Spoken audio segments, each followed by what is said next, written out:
Okay, so I know last week's video I talked a lot about what we were doing and kind of like what we had put together and what we didn't, and our next few week plans.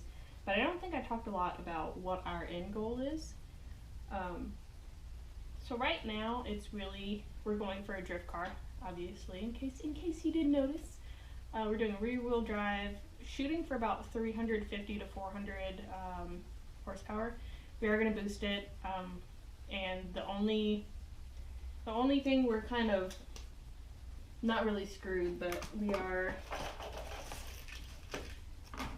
the reason we're doing fully built internals is so let me show you guys a little better. I don't care about these things ever. So this is one of the rod bearings that were in the motor whenever we first got it. You see there's a big chunk missing right here. And so that scarred a lot. The cylinder's fine, which is kind of cool, I guess. Oh, look, that one's missing a big chunk too. And it wasn't just cylinder 1. It was cylinder 1, cylinder 6, and I think cylinder 5 as well.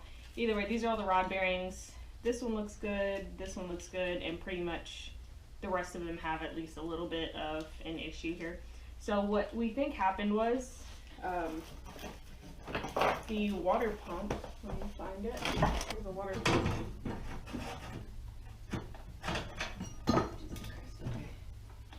And I don't see the crank, so here's the water pump. What happened was we took it off, tried to spin it a little bit, it was like squeaking and it did not want to turn very well. It wasn't completely locked, but it was not spinning very freely as it's supposed to. So our theory is the water pump stopped working as well as it should have. It probably overheated. Whoever was driving it probably didn't notice, or it was a little too late by the time it happened.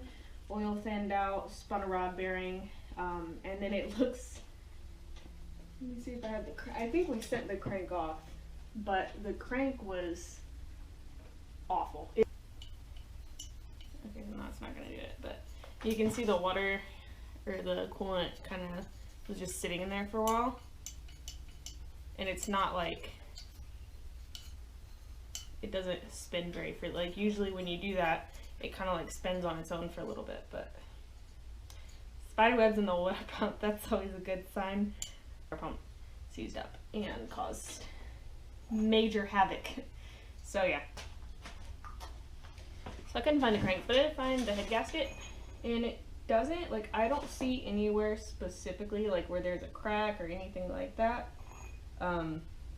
So I don't think the head gasket got warped. I think it really just spun a rod bearing. Like I don't think it got that serious.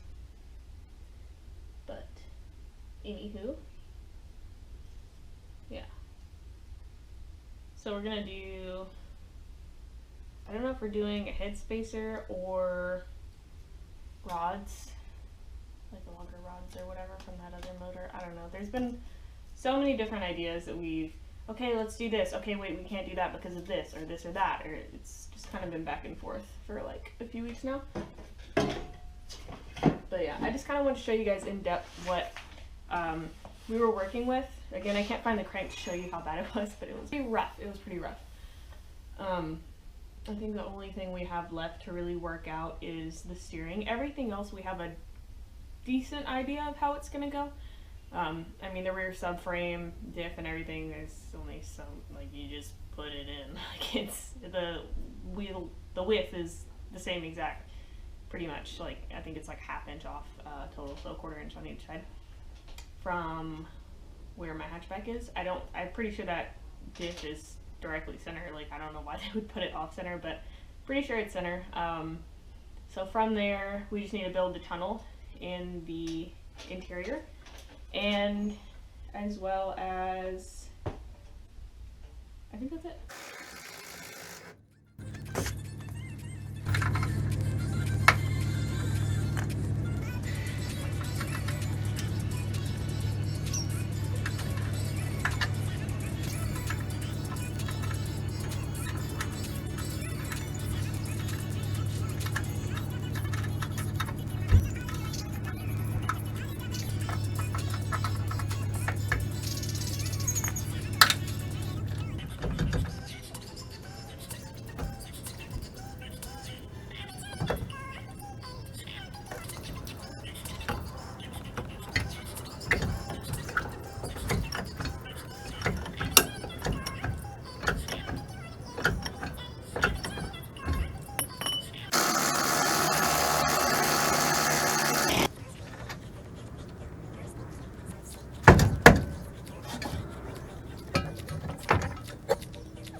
have determined that these guys are directional.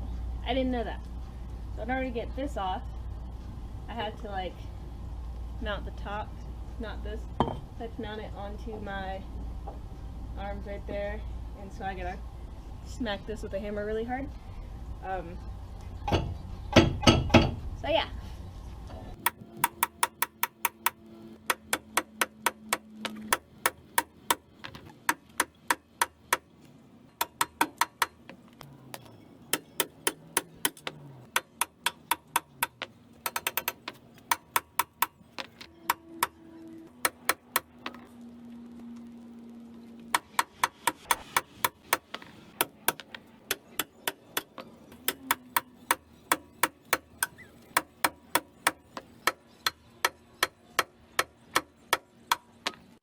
Listen, I am not in any way, shape, or form endorsed by PB Blaster. But goddamn, you can see how hard and how many times I've hit this thing. It was smooth just like this, and I have just totally annihilated this thing, and it's finally off. Like, finally. So thank you to PB Blaster.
You guys haven't noticed, we have some ridiculous amount of palm tree things here.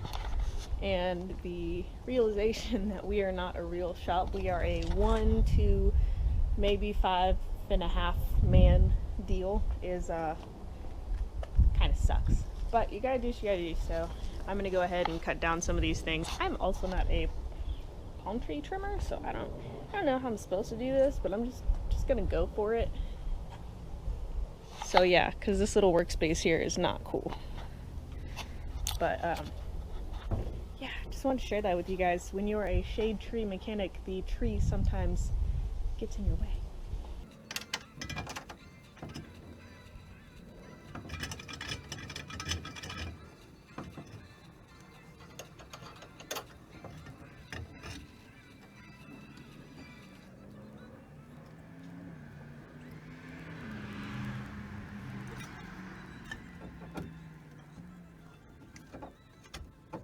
Whole action did was take the tie rod and move the mount to right here, which is in the front.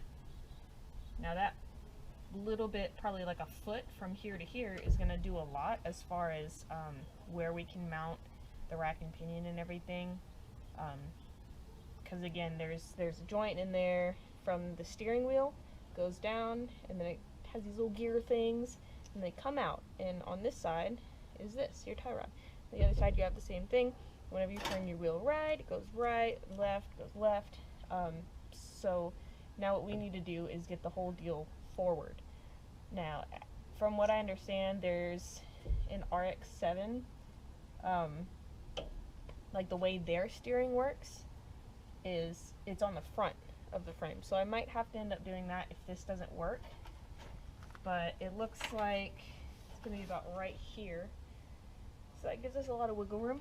And if we absolutely have to, what we can do is mount it all the way forward and have custom tie rods, which wouldn't be difficult.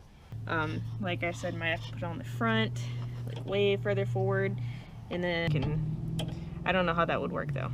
Maybe like multiple gears, but then again, it's gonna be a drift car, so we need like super duper wide angle, and yeah, we're gonna have to figure that out.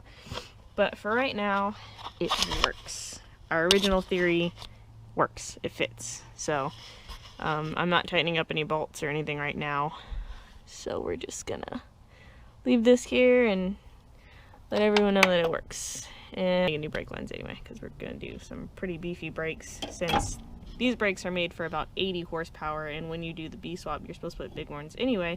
I never did, so that is my day.